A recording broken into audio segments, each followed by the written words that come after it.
해서 이제만 함께 읽었습니다. 우리가 이 하나님의 특별 계시의 완성이라고 말하는 이 성경, 우리가 가지고 있는 성경은 BC 1450년부터 BC 400년까지의 기록, 그리고 예수님이 오신 이후에 약 AD 70년까지의 1600년 정도의 기간의 사건들이 기록되어 있고, 이 성경을 기록한 성경의 저자는 약 40명 정도로 추정이 됩니다. 성경에 여러 가지 특징이 있겠지만 그 중에 아주 독특한 특징이 바로 통일성이 있다는 것입니다. 1600여 년의 시간 동안 40여 명의 저자들에 의해 기록되었음에도 그 내용과 흐름에 충돌이 있거나 또 서로 반목하는 부분이 없다는 것입니다. 구약의 예언의 말씀들이 신약에서 그대로 성취되고, 신약에서 이해되지 않는 구절들을 구약에서 찾아보면 또 그것이 확증이 되기도 합니다. 그래서 구약은 오실 메시아에 대해서, 그리고 신약은 오신 메시아, 그리고 앞으로 다시 오실 메시아에 대한 기록이 담겨 있습니다. 성경은 비록 40여 명의 저자가 기록을 했지만 그 원저자, 성경을 기록한 원저자는 한 분이라고 우리가 말합니다. 그분이 바로 성령님이십니다. 성령님은 성경을 기록한 저자들을 감동하셔서 그들이 가지고 있는 각각의 그 성경 저자들의 성격, 그들이 가지고 자라온 배경, 그들이 가지고 있는 지식, 그리고 이런 즐겨 쓰는 문책, 이런 것들을 그대로 사용하셔서 하나님의 뜻을 기록하게 하셨지만 그것에 오류가 없도록 간섭하셨다는 것입니다. 우리는 창세기부터 시작해서 이 구약 성경 속의 사건과 인물들을 살펴보면서 그 1600여 년 전부터 기록된 이 성경 안에 어떤 하나님의 비밀이 숨겨져 있는가를 나누고 있습니다. 오늘은 그 16번째 시간인데, 여러분 혹시 룻기서를 읽어보신 분 계신가요? 4장밖에 안 돼서 짧아요. 우리 수미자매 손 딱 들었는데 룻기서를 읽으면서 딱 기억나는 거.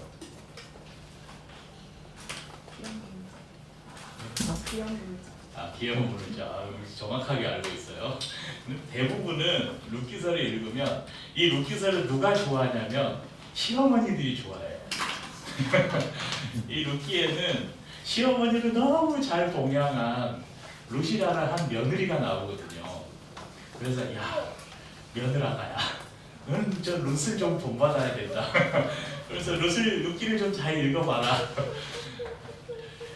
그래서 이 룻기를 읽은 많은 사람들이 룻이 그렇게 이방 여인임에도 나오미를 따라서 유다로 오고 거기서 얼마나 신실하게 어머니를 섬겼는가, 그런 룻의 축복 믿음, 또는 보아스라는 사람이 나오는데 그가 얼마나 친절하게 룻에게 친절을 베풀고 그것을 아내로 삼아서 얼마나 그런 아름다운 모습을 보였는가. 그래서 이 룻과 보아스의 참 아름다운 모습, 이것만을 룻기를 통해서 생각하는 사람들이 있습니다. 하지만 이 룻기서 안에는 더 깊은 하나님의 비밀이 숨겨져 있습니다. 룻기 1장 1절을 보면 룻이 살았던 시대가 사사들이 치리하던 시대, 사사시대였다고 말씀합니다. 여러분, 이 사사시대가 어떤 시대였는가, 이것을 한 구절로 성경에서 표현하는데 17장 6절, 다른 부분에도 있지만 읽어보십시오. 그때에는 이스라엘의 왕이 없었으므로 사람마다 자기 소견에 옳은 대로 행하였더라. 그러니까 하나님을 그들의 왕으로 섬기지 아니하고, 이제 우리에게도 눈에 보이는 왕을 달라고 했지만 아직 왕정 시대가 시작되지 않고 하나님께서 사사를 통해서 치리하던 시대였는데, 사람들이 자기 소견에 옳은 대로, 그러니까 자기 생각에 옳은 대로 행했다. 하나님의 말씀을 따라 행하는 것이 아니라 각자가 옳은 생각하는 대로, 각자가 믿는 대로 행했다. 그런 시대였다고 말합니다.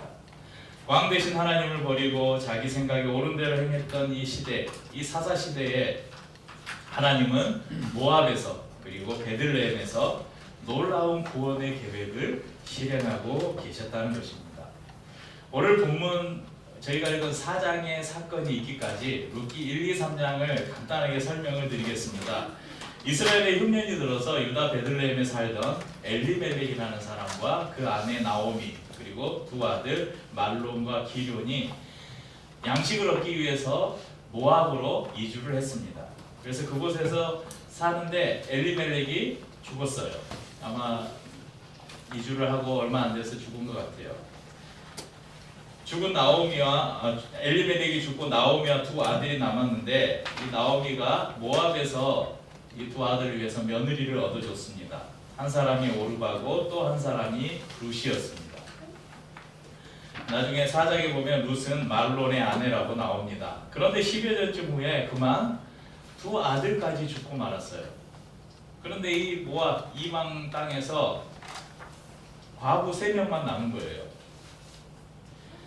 사람들이 나오미를 생각할 때 예수를 믿지 않는 하나님을 믿지 않는 사람들이 나오미를 생각하면 뭐라고 말하겠어요? 야, 참 팔자 세다. 야, 참 기구한 운명이다. 이렇게 말하지 않겠습니까? 하지만 하나님은 그 상황을 통해서 하나님의 역사를 펼쳐 가셨습니다. 이스라엘에 다시 양식이 풍족해졌다는 소식을 듣고 나오미는 다시 고향으로 돌아가야 되겠다. 다시 베들레헴으로 돌아가야 되겠다 마음을 먹었습니다. 처음에는 두 며느리를 데리고 갈 생각이었는데 가만 생각해 보니까 야, 이 며느리 둘을 데리고 갔는데 자신이 지금 이방 나라에서 살았잖아요. 타국 생활을 했잖아요. 근데 이 두 과부 며느리 둘을 데리고 유다로 돌아가면 이들이 또 이방 나라에서 타국에서 타국 생활을 해야 되잖아요. 그래서 며느라기들아, 너희 친정으로 돌아가서 각자 재혼하고 살 길을 찾아라. 그래서 집으로 돌려보내려고 했습니다. 처음에는 며느리 둘 다 아닙니다. 어머니를 따라가겠습니다. 그런데 나오미의 간곡한 그런 부탁에 오르바는 집으로 돌아갔습니다. 그런데 룻은 끝까지 어머니와 함께 하겠다고 고집을 부렸습니다. 그러면 좀 앞으로 넘겨서 1장 16절 17절을 같이 한번 읽어보죠. 그래서 1장 16절 17절 얼마나 이 룻이 정말 좋은 며느리였는지가 잘 나와 있습니다. 단지 좋은 며느리였을 뿐만 아니라 그가 얼마나 하나님을 경외하는 사람이었는지가 나옵니다. 함께 읽어보죠. 룻이 이르되 내게 어머니를 떠나며 어머니를 따르지 말고 돌아가라 강권하지 마옵소서. 어머니께서 가시는 곳에 나도 가고 어머니께서 머무시는 곳에서 나도 머물겠나이다. 어머니의 백성이 나의 백성이 되고 어머니의 하나님이 나의 하나님이 되시리니 어머니께서 죽으시는 곳에서 나도 죽어 거기 묻힐 것이라. 만일 내가 죽는 일 외에 어머니를 떠나며 여호와께서 내게 벌을 내리시고 더 내리시기를 원하나이다 하는지라. 어머니를 향한 얼마나 지극한 효심이 있습니까? 그런데 그 효심의 근원이 뭘까? 이 구절을 자세히 살펴보면 어머니의 하나님이 나의 하나님이 되겠다. 그러니까 나오미가 믿던 하나님이 이미 룻의 하나님이 되어 있다는 것이죠. 그리고 그 하나님은 어떤 하나님이십니까? 성경에서 하나님을 향한 율법 외에 가장 하나님께서 중요하게 생각하신 율법이 바로 내 부모를 공경하라는 율법입니다. 이 말씀을 룻은 철저하게 순종하고 있었던 것이죠. 이렇게 간절한 룻의 마음을 뿌리칠 수 없어서 과부가 된 두 여인이 유다로 돌아옵니다. 당시 사회적으로 대표적 약자였던 과부 2명이 이스라엘 사회에서 살아간다는 것은 결코 쉬운 일이 아니었을 것입니다. 룻이 들에 나가서 먹고 살아야 되잖아요. 근데 이 여인들, 특별히 과부들은 당시 사회에서 정상적인 직장을 구하거나 이런 일을 할 수 없었어요. 그래서 할 수 있는 일이 남의 밭에 가서 이렇게 추수를 하고 이삭들이 남잖아요. 그 이삭을 주워다가 겨우 끼니를 이어가는, 그렇게 살 수밖에 없었습니다. 그런데 룻이 이삭을 주우러 나간 밭이 베들레헴의 유력한 자, 우리말로 하면 부자였던 보아스라는 사람의 밭이었습니다. 룻기 2장을 보면 룻기 2장에는 이제 이 룻과 보아스가 만나는 장면이 나오는데, 밭을 둘러보러 나온 보아스가 낯선 소녀 하나가, 이제 어린 과부였지만 어리니까 그 룻을 보고 저 여자가 못 보던 일꾼이 한 명 있는데 누구냐, 그러니까 그 이야기를 듣습니다. 모압에서 온 나오미의 며느리인데 그의 성품이 어떻고 이런 이야기를 들었겠죠. 어머니를 따라서 이곳까지 왔습니다. 그 사연을 들은 보아스는 그에게 아주 지극하게 그 룻을 대해줍니다. 곡식을 벨 때 일부러 이삭을 좀 더 흘려라.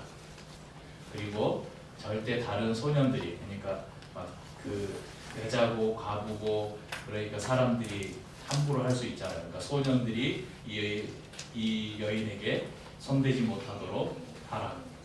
그러니까 철저하게 보호를 해줍니다.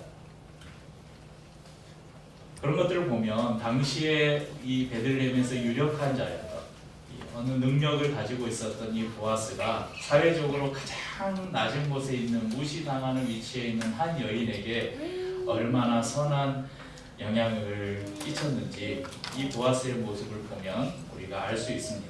그리고 이 보아스의 모습은 또 한 분을 이렇게 떠올리게 합니다.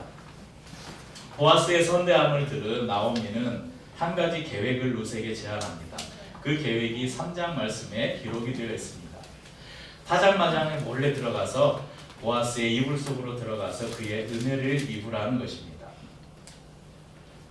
어머니가 제안한 대로 룻이 그대로 순종을 하고 실행을 합니다. 타작을 하고 거기 그 타작마당에서 보아스가 이불을 덮고 자려고 하는데 미리 그 안에 전에 룻이 들어가 있었어요. 보아스가 보니까 발에 걸려서 보니까 웬 여자가 누워 있어요. 너희가 누구냐? 룻이 이를 이차저차 자초지종을 이야기합니다. 3장 9절에 보면 이르되 내가 누구냐 하니 대답하되 나는 당신의 여종 룻이오니 당신의 옷자락을 펴 당신의 여종을 덮으소서.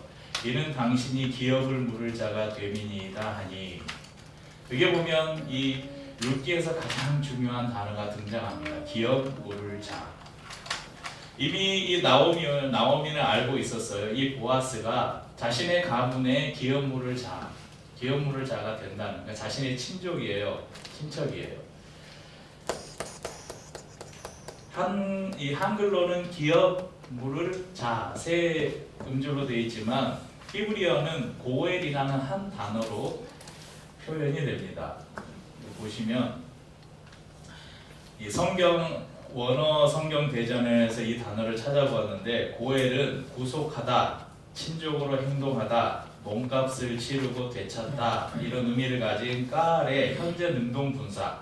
그래서 구속자, 친척으로서 잃어버린 것을 되찾아주는 자, 이런 의미를 가진 이 단어가 고엘입니다. 그래서 이스라엘에는 이 고엘이라는 제도가 있었어요. 하나님께서 율법으로 정해놓으신 제도였습니다. 이 고엘은 어떤 일을 해야 되는가? 첫 번째는 친족의 재산을 보호하거나 유지해주는 책임이 있었습니다. 레위기 25장 25절 함께 읽죠. 만일 내 형제가 가난하여 그의 기업 중에서 얼마를 팔았으면 그에게 가까운 기업 물을 자가 와서 그의 형제가 판 것을 물을 것이요. 그러니까 어떤 사람이 형편이 너무 어려워서 자신의 집이나 자신의 땅을 팔았을 때 가장 가까운 친족이 그것을 다시 사서 돌려줘야 되는 그런 의무가 있었습니다. 두 번째는 가난 때문에 몸이 팔린 친족이 있으면 속량하는 책임이 있었습니다. 레위기 25장 47절에서 50절. 만일 너와 함께하는 거류민이나 동거인은 부유하게 되고 그와 함께 있는 내 형제는 가난하게 되므로 그가 너와 함께 있는 거류민이나 동거인 또는 거류민의 가족의 후손에게 팔리면 그가 팔린 후에 그에게는 속량받을 권리가 있나니 그의 형제 중 하나가 그를 속량하거나 또는 그의 삼촌이나 그의 삼촌의 아들이 그를 속량하거나 그의 가족 중 그의 살부치 중에서 그를 속량할 것이요. 그가 부유하게 되면, 여기 속량할 것이요까지가 고엘 제도입니다. 세 번째는 피해 보수자 역할을 담당해야 됐습니다. 민수기 35장과 신명기 19장에는 도피성 제도가 나오는데, 그러니까 누구 살인을 하고 도피성으로 피하면 그 사람을 죽일 수 없는 그런 제도가 있었는데, 여기에서 피해 보수자에 대한 규례가 또 함께 나옵니다. 누구든지 사람을 고의적으로 죽이면 피해 보수자가 반드시 그것에 대해서 복수를 해야 된다고 기록하고 있습니다. 그런데 누가 복수를 해야 되냐? 바로 이 기업 물을 자, 가장 가까운 친족이 자신의 가장 가까운 친족이 억울한 죽음을 당했을 때 이 사람이 그 피해 보수를 해야 된다고 성경이 말합니다. 네 번째는 이 고엘은 대를 이을 의무가 있었습니다. 신명기 25장 5절 함께 읽죠. 형제들이 함께 사는데 그중 하나가 죽고 아들이 없거든 그 죽은 자의 아내는 나가서 타인에게 시집가지 말 것이요 그의 남편의 형제가 그에게로 들어가서 그를 맞이하여 아내로 삼아 그의 남편의 형제된 의무를 그에게 다 행할 것이요. 이걸 취수혼 제도라고 하는데요. 유대에도 이런 제도가 있었지만 유대에만 있는 게 아니라 우리나라도 고대에 이런 제도가 있었고 또 고대에는 이런 제도가 있는 나라들이 여럿 있었습니다. 형제 중에 한 명이 자식이 없이 죽으면 그 죽은 자와 가까운 순서대로 그 과부 형수나 제수와 결혼하여서 죽은 자의 이름, 그 가문을 존속시키는 제도, 그것이 바로 취수혼 제도입니다. 오늘날 생각하면 이것은 무슨 이런 제도가 다 있어 하겠지만 여러분 혈족 중심의 사회에서 가문이 끊어지면 안 되는 그 사회에서 그리고 가문이 가지고 있는 그 재산을 지켜야 되잖아요. 가문이 끊어진다는 것은 그 가문의 모든 기업이 다른 사람에게 넘어갈 수 있잖아요. 그래서 그것을 지키기 위해서 죽은 자의 아내, 과부가 된 사람이 사회적으로 여러분 피해를 볼 수 있기 때문에 그 죽은 자의 아내를 보호하기 위해서 이런 취수혼 제도가 있었다는 것입니다. 그 역할을 해야 되는 사람이 바로 기업물을 고엘입니다. 그럼 이 기업물을 자는 어떤 사람이 기업물을 자가 되는가? 첫 번째는 가장 가까운 친족이어야 합니다. 그리고 두 번째는 유력한 자야 합니다. 왜냐하면 그 사람의 기업을 대신 값을 주고 그 사람은 종으로 팔린 사람을 사오거나 그의 밭이나 기업 땅이나 이런 기업을 빼앗겼을 때 팔렸을 때 그것을 다시 사와야 되잖아요. 그러니까 어느 정도 유력한 자여야 합니다. 세 번째는 자원하는 사람이어야 됐습니다. 억지로 할 수 없어서 내가 저 사람의 기업을 물으겠다 하는 사람이 고엘이 될 수 있었습니다. 아까 이야기하던 이 룻기 내용을 연결해서 룻이 보아스에게 당신이 나의 기업 물을 자입니다 이렇게 말할 때 3장 12절을 보면 보아스가 말해요. 당신에게는 나오미에게는 나보다 더 가까운 친족이 한 명 있다. 그가 기업 물을 사람의 1순위다. 아까 기업 물을 자의 자격이 가장 가까운 친족이어야 한다 그랬잖아요. 그래서 그 사람의 의사를 내가 확인해야 한다. 그리고 룻을 안심시킵니다. 내가 반드시 너의 기업 물을 자가 되겠다. 그리고 그는 기업 물을 자의 역할을 수행합니다. 오늘 저희가 읽은 본문이 바로 그 장면입니다. 가장 가까운 친족을 만난 후에 증인을 위해서 10명의 선읍 장로들을 부르고 그에게 나오미의 소유, 곧 엘리멜렉의 밭을 물을 것인지 묻습니다. 처음에 이 가장 가까운 친족인 이 사람은 내가 모르겠다 해요. 그 기업을 자기가 받을 수 있습니다. 그런데 보아스가 말합니다. 그 기업을 물으려면 모압에서 온 룻이라는 여자가 있는데 이 여인도 함께 취해야 된다. 그 취수혼 제도를 말하는 거예요. 그래서 룻과 결혼을 해서 그 가문의 대를 이어야 된다. 근데 이 기업물을 가장 가까운 친족은 자기가 기업을 물었다가 내게 손해가 있을까 하니까 나는 포기하겠다 이렇게 말합니다. 첫 번째 기업 물을 자가 자신의 권리와 의무를 포기했을 때 바로 보아스가 나섭니다. 보아스는 기꺼이 기업 물을 자가 될 것을 자청합니다. 오늘 저희가 읽은 본문 4장 9절 10절 보십시오. 보아스가 장로들과 모든 백성에게 이르되 내가 엘리멜렉과 기럯과 말론에게 있던 모든 것을 나오미의 손에서 산 일에 너희가 오늘 증인이 되었고 또 말론의 아내 모압 여인 룻을 사서 나의 아내로 맞이하고 그 죽은 자의 기업을 그의 이름으로 세워 그의 이름이 그의 형제 중과 그곳 성문에서 끊어지지 아니하게 하매 너희가 오늘 증인이 되었느니라 하니. 보아스는 룻을 책임져야 될 1차적 의무가 없었습니다. 그도 첫 번째 사람처럼 신발을 벗어 던지고 그 의무를 포기할 수도 있었습니다. 당시의 시각으로 정말 보잘것없는 한 여인, 비천한 여인을 굳이 여러 가지 수고를 해가면서 책임져야 할 명분도 별로 없었습니다. 이미 자신은 유력한 자, 부자이기 때문에 엘리멜렉의 재산이 많지 않았겠죠. 그가 부자였고 재산이 많았다면 굳이 흉년이 들었다고 모압 땅까지 갔겠습니까? 그리고 모압 땅에서 돌아와서 다른 사람의 밭에서 이삭을 줍는 일을 하면서 끼니를 이었겠습니까? 별볼일 없는 기업만이 남아 있었겠죠. 그런데도 보아스는 기꺼이 기업물을 자로 자청합니다. 그것도 아주 열정적으로 말입니다. 제가 말씀을 준비하면서 룻기 전체를 다시 한번 읽었는데 전에는 전혀 생각하지 못했던 한 구절이 제 눈에 들어오면서 확 바뀌었어요. 3장 18절 같이 한번 읽어볼까요? 3장 18절입니다. 이에 시어머니가 이르되 내 딸아 이 사건이 어떻게 될지 알기까지 앉아있으라. 그 사람이 오늘 이 일을 성취하기 전에는 쉬지 아니라 하리라 하니라. 우리 그 찬양에 보면 세상 모든 민족이 구원을 얻기까지 쉬지 않으시는 하나님, 이 찬양이 딱 생각이 나면서 하나님께서는 한 영혼을 구원하시기 위해서 오늘도 쉬지 않고 일하시는 그 하나님. 이 보아스의 모습 속에서 나오미가 말하는 거예요.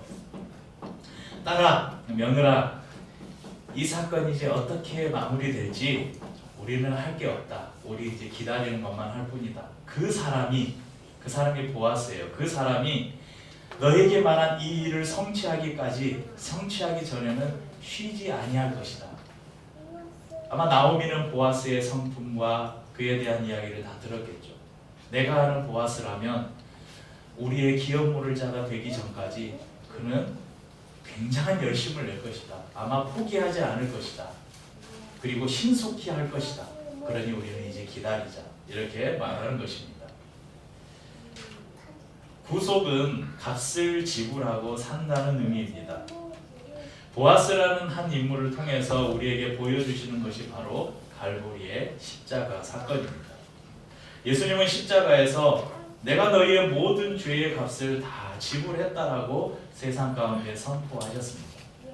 예수님께서 운명하시기 전에 마지막으로 말씀하신 다 이루었다. 이 다 이루었다라는 이 말씀은 너희를 위한 모든 값을 내가 다 지불했다. 그런 말씀입니다.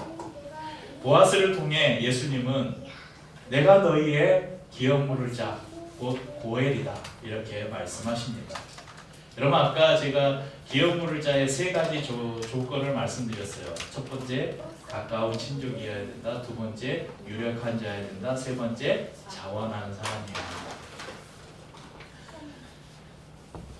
첫째, 예수님은 우리의 가장 가까운 친족입니다. 히브리서 2장 11절 함께 읽죠. 거룩하게 하시는 이와 거룩하게 함을 입은 자들이 다 한 근원에서 난지라. 그러므로 형제라 부르시기를 부끄러워하지 아니하시고. 거룩하게 하시는 이가 누굽니까? 예수님이에요. 거룩하게 함을 받은 자들이 누구예요? 우리들이죠. 우리들을 형제라, 한 근원에서 났다. 한 근원이 누굽니까? 성부 하나님, 한 하나님에게서 났다. 그래서 예수님이 우리를 너는 나의 형제라 부르기를 부끄러워하지 않으셨다. 예수님이 우리의 형제라고 말씀하십니다. 둘째, 예수님은 유력자이십니다. 여러분 그분은 하늘과 땅의 모든 권세를 가지신 분 아닙니까? 그래서 그분이 승천하시면서 내가 하늘과 땅의 모든 권세를 하나님께서 내게 주셨으니 이제 너희는 가서 모든 족속으로 제자를 삼으라. 이렇게 말씀하셨죠. 세 번째, 예수님은 자원함으로 스스로 우리 죄를 위해 십자가를 지셨습니다. 분명한 것은 예수님께서 오늘 기업물을 자 중에 가장 가까웠던 그 친족처럼 그 권리를 포기하고 십자가를 피할 수도 있었을까요? 없었을까요? 얼마든지 예수님이 그렇게 하고 싶으셨다면 하나님, 저 하기 싫습니다. 아버지, 저 하기 싫습니다. 그렇게 피할 수도 있었습니다. 그러나 예수님은 나의 원대로 마시고 아버지의 뜻대로 되기를 원합니다. 그러면서 기꺼이 십자가를 지셨습니다. 사랑하는 성도님들, 예수님은 우리의 기업물을 자, 곧 고엘이 되셔서 우리를 구원하셨습니다. 자신을 선대할 뿐 아니라 자신을 위해 기꺼이 고엘이 되어준, 그리고 자신을 아내로 맞아준 이 보아스를 향한 룻의 마음은 어땠을까요? 한번 그 마음을 한번 상상해 보세요. 그 모압에서 남편도 잃고 그냥 시어머니하고 단둘이 와서 다른 사람의 밭에서 떨어진 곡식 주워서 겨우 끼니나 먹던 나를 그렇게 선대해준 보아스, 그리고 자신이 감당하지 않아도 될 그 수고와 희생을 감수하면서 기업물을 자가 되어서 나를 아내로 맞아주고 나의 모든 지위를 다 회복시켜준 그 보아스를 향해서 룻은 어떤 마음이었을까요? 여러분, 예수님을 향해서 우리가 어떤 마음을 가져야 될까? 그것을 여러분 좀 잘 느껴지지 않는다 그러면 룻을 한번 생각해 보세요. 최소한 우리는 룻이 보아스를 향해 가진 마음 정도는 우리 예수님을 향해서 가지고 있지 않아야 되겠습니다. 보아스가 고엘이 된 결과를 볼까요? 그것은 곧 예수님께서 우리의 고엘이 되심을 통해 우리가 얻게 된 결과이기도 합니다. 그가 보아스를 통해서 룻이 얻었던 그 축복, 그것이 바로 예수님을 통해서 우리가 얻은 축복과 동일하죠. 첫째, 자유를 얻었습니다. 룻은 이방 여인이었죠. 이방 여인은 여러분 이스라엘 회중에 들어올 수 없었습니다. 그러나 이제 이스라엘 안에서 자유롭게 살 수 있는 자유가 주어졌고 이스라엘의 유력자인 보아스가 그에 대한 모든 책임을 지는 그런 자유인이 되었습니다. 우리는 어떻습니까? 우리는 예수님으로 인해 모든 죄에서 자유케 되었고 모든 죄의 종로로 돼서 자유케 되었습니다. 갈라디아서 5장 1절 말씀을 함께 읽죠. 그리스도께서 우리를 자유롭게 하려고 자유를 주셨으니 그러므로 굳건하게 서서 다시는 종의 멍에를 매지 말라. 우리가 잘 아는 찬송, 죄에서 자유를 얻게 함은 보혈의 능력, 주의 보혈, 주님의 보혈이 우리에게 자유를 주셨다는 것입니다. 두 번째는 신분이 변했습니다. 우리 지난주에 우리가 누구에 대해서 나눴습니까? 여리고성의 기생 라합. 기생이었던 라합의 신분이 예수님의 족보에 들어가는 그 영광을 누렸죠. 룻도 마찬가지입니다. 이방 여인이었던 룻, 과부였던 그가 이방 여인이 하나님의 백성이 되었습니다. 과부였던 그가 새로운 신부가 되었습니다. 그래서 남의 밭에 떨어진 이삭을 주어 생계를 이어가는 기참한 처지에서 이제 보아스의 그 보호 아래서 모든 풍성함을 누리는 존재가 되었습니다. 과부와 보아는 이스라엘 민족에게 가장 연약한 사람의 대표 상징입니다. 그러나 이제 보아스의 아내로 이스라엘 사람이 되었고 예수님의 족보에 올라서 라합이 다윗의 고조모였는데 고조 할머니였는데 라합이 고조 할머니였는데 룻은 증조 할머니가 되었습니다. 이처럼 우리는 예수님으로 말미암아 구원을 받아 죽을 수밖에 없는 죄인에서 하나님의 자녀가 되었습니다. 또한 그리스도의 신부가 되었습니다. 바로 예수님의 구속의 사건 때문입니다. 사랑하는 여러분, 예수님은 우리의 기업물을 자이십니다. 바로 구속하시는 분이라는 것입니다. 구속이라는 것은 노예 시장에 팔려간 노예에게 값을 주고 그 노예를 사서 자유를 주는 것과 마찬가지입니다. 구약에서 이스라엘 백성들이 애굽에서 노예로 있을 때 그들을 불러내신 출애굽 사건을 우리가 구속이라고 말합니다. 예수님은 사단의 종로로 타던 우리를 피값을 치르시고 구원해 내셨습니다.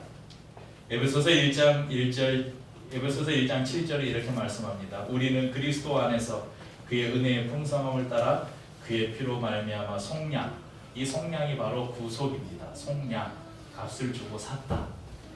곧 죄사함을 받았느니라.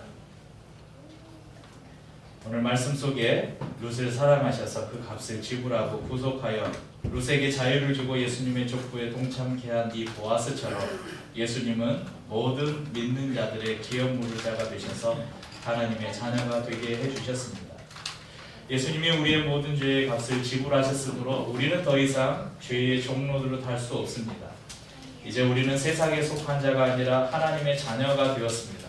그러므로 하나님의 자녀답게 당당하게 살아가야 합니다. 남편도 잃고 아무 연고도 없는 낯선 나라에서 사랑하는 시어머니 하나 믿고 순종함으로 따라왔던 이 이방 여인 룻을 긍휼히 여겨 구원해준 이 보아스처럼 예수님도 우리의 연약함을 다 아십니다. 그분의 강한 손으로 우리를 붙들어 주십니다. 우리가 예수를 믿고도 여전히 유혹에 넘어가고 죄짓잖아요. 그럼 우리를 포기하지 않으시고 그분 앞에 나올 때마다 우리의 죄를 용서하시고 다시 회복시켜 주십니다. 그리고 우리의 손을 붙잡고 함께 하나님의 나라로 같이 가자 말씀하십니다. 그 은혜 안에 거하면서 늘 감사를 잃지 않는 저와 우리 성도님들 될 수 있기를 축복합니다. 우리 찬양하고 성찬을 나누겠습니다. 아침 안개 눈앞